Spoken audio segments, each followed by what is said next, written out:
N.K.. Premendran അവിടെ പ്രധാനമന്ത്രിയുടെ സൽക്കാരത്തിൽ പോയി പങ്കെടുത്തതിൽ എനിക്ക് യാതൊരു അത്ഭുതവുമില്ല. സത്യസന്ധമായി പറയട്ടെ, അദ്ദേഹം നിരന്തരമായിട്ട് പ്രധാനമന്ത്രിയുടെ കോലായിലെ കഞ്ഞിവീഴ്ത്തിൽ പങ്കെടുക്കുന്ന ഒരാളാണ് അദ്ദേഹം. മാത്രമല്ല, ഒരു നഴ്സറി കുട്ടി ഇരിക്കുന്ന പോലെ യു ഷുഡ് സ്റ്റഡി ഹാർഡർ എന്നൊക്കെ പറഞ്ഞ് ചില അനുമോദനങ്ങൾ അത് ഏറ്റുവാങ്ങുമ്പോൾ അദ്ദേഹത്തിന് ഒരു പുളകം ഉണ്ടാകുന്നത് സ്വാഭാവികമാണ്. കഴിയുമെങ്കിൽ RSP എന്നുള്ള പേര് RSS ഇടാൻ വേണ്ടി അദ്ദേഹം ശ്രമിച്ചുകൊണ്ടിരിക്കുന്നു. അദ്ദേഹത്തെ പോലുള്ള ആൾക്കാർ പറയുന്നതിനോടൊന്നും ഞാൻ പ്രതികരിക്കുന്നില്ല. അദ്ദേഹം ഇങ്ങനെ പൊഴുത്തിക്കൊണ്ടിരിക്കുകയാണ്. പക്ഷേ അദ്ദേഹത്തിന് തിരിച്ചൊരു പ്രവർത്തനം വേണമെന്ന് അദ്ദേഹം ആഗ്രഹിക്കുന്നതുകൊണ്ട് മാത്രമാണ് ഞാനിത് പറഞ്ഞത്. ഈ നിയമങ്ങളിലെല്ലാം എടുക്കേണ്ട നിലപാടുകൾ ശക്തമായി തന്നെ ജനങ്ങളുടെ ഒരു ആംഗിളിലൂടെ നോക്കി എടുത്തിട്ടുണ്ട്.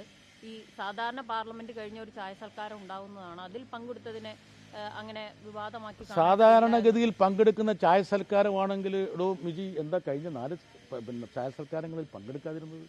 കഴിഞ്ഞ വർഷകാല സമ്മേളനത്തിന് ശേഷമുള്ള ചായ സൽക്കാരത്തിൽ എന്താ എടുക്കാതിരുന്നത്? അംബേദ്കർ എന്ന് പറഞ്ഞു എന്നൊരു കാരണം കൊണ്ട് അംബേദ്കറെ അപമാനിച്ചു എന്ന് പറഞ്ഞ് കഴിഞ്ഞ ശൈത്യകാല സമ്മേളനത്തിൽ എന്താ പങ്കെടുക്കായിരുന്നു?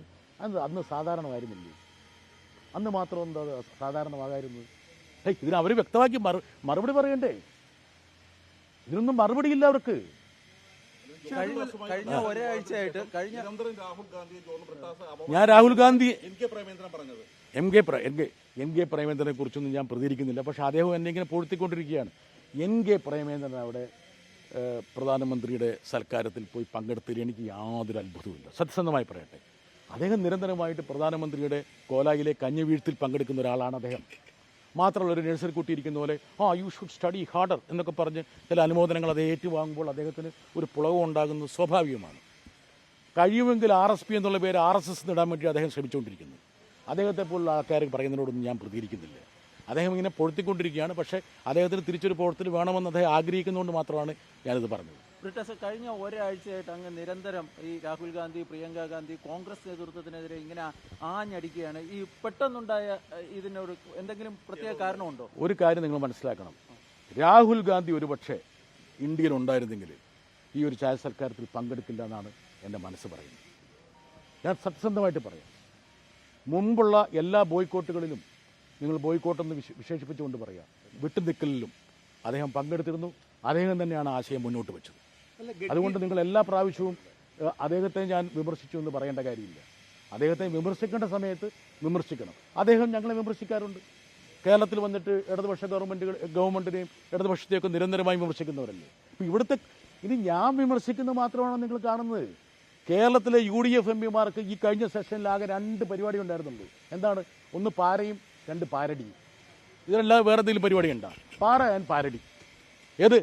പോറ്റി സ്തുതി. നിങ്ങൾ ആരും ചോദിച്ചില്ലല്ലോ. അയ്യപ്പന് പോലും പോറ്റിയെ അറിയുന്നതിന് മുമ്പ് പോറ്റിയെ ഇവിടെ കൊണ്ടുവന്ന് സോണിയാഗാന്ധിയുടെ കയ്യിൽ നൂല് കെട്ടിച്ച വിദ്വാന്മാരാണന്മാർ. ഏത്? സർവശക്തിയായിരുന്നു എന്ന് സോണിയാഗാന്ധി. എനിക്ക് തോന്നുന്നു UPയുടെ ചെയർപേഴ്സണായിരുന്നു. പ്രധാനമന്ത്രിയെ കാണാൻ പറ്റും, UPA ചെയർപേഴ്സണെ കാണാൻ പറ്റാത്ത സമയത്ത് ഈ പോറ്റിയെ കൊണ്ടുവന്ന് കയ്യിൽ നൂല് കെട്ടിച്ച വിദ്വാന്മാരാണന്മാർ. എന്നിട്ടാണ് അവർ പാർലമെൻറ്റിന് മുമ്പിൽ നിന്ന് ഈ പാരടിപ്പാട്ട് പാടിയത്. അസാമാന്യ തൊലിക്കുട്ടി ഉണ്ടെങ്കിൽ ഇങ്ങനെ ചെയ്യാൻ പറ്റുള്ളൂ.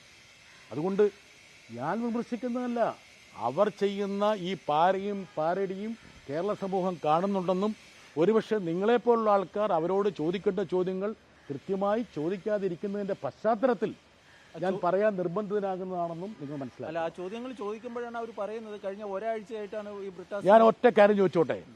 അതായത് ഇവർ പാരടി പാടിക്കൊണ്ടിരിക്കുന്ന സമയത്ത് സാമൂഹ്യ മാധ്യമങ്ങളിൽ ഇവിടെ കോൺഗ്രസിൻ്റെ പ്രധാനപ്പെട്ട MPമാർ സോണിയാഗാന്ധിക്കൊപ്പം നിന്ന് പോറ്റിയെ കൊണ്ട് ആ സ്ത്രീയുടെ കയ്യിൽ നൂല് കെട്ടിക്കുന്ന ദൃശ്യങ്ങൾ നിങ്ങളുടെ കയ്യിലുണ്ടായിരുന്നില്ലേ? ആ പാരടി പാടിക്കൊണ്ടിരിക്കുമ്പോൾ ഫോണിൽ ഇതൊക്കെ കാണിച്ചിട്ട് ഇതെന്താണ് നൂല് കെട്ടിച്ചത്? കേരളത്തിൽ ഞാൻ പറഞ്ഞല്ലോ, അയ്യപ്പന് പോലും അറിയുന്നതിന് മുമ്പാണ് ഈ പോറ്റിയെ ഇവർ കൊണ്ട് നൂല് കെട്ടിച്ചത്. ഇതൊക്കെ കേരള സമൂഹം കണ്ടുകൊണ്ടിരിക്കുകയല്ലേ. കേരളത്തിന് വേണ്ടിയിട്ട് എന്ന് പറഞ്ഞ് ഇവർ പ്രവർത്തിക്കുന്ന MPമാർ കേരളത്തിൻ്റെ ജനപ്രതിനിധികളല്ലേ. കേരളത്തിലെ പാവപ്പെട്ടവരുടെ റേഷൻ മുടക്കാൻ വേണ്ടിയിട്ടല്ലേ ചോദ്യം. കേരളത്തിലെ സഹകരണ ബാങ്ക്, അവിടുത്തെ നാടുവാഴികളിൽ നിന്ന് കേരളത്തിലെ ജനങ്ങളെ സാമ്പത്തികമായി മോചിപ്പിച്ച നമ്മുടെ സഹകരണ ബാങ്കുകളെ പൂട്ടിക്കെട്ടിക്കാൻ വേണ്ടിയിട്ടല്ലേ ചോദ്യം ചോദിക്കുന്നവർ.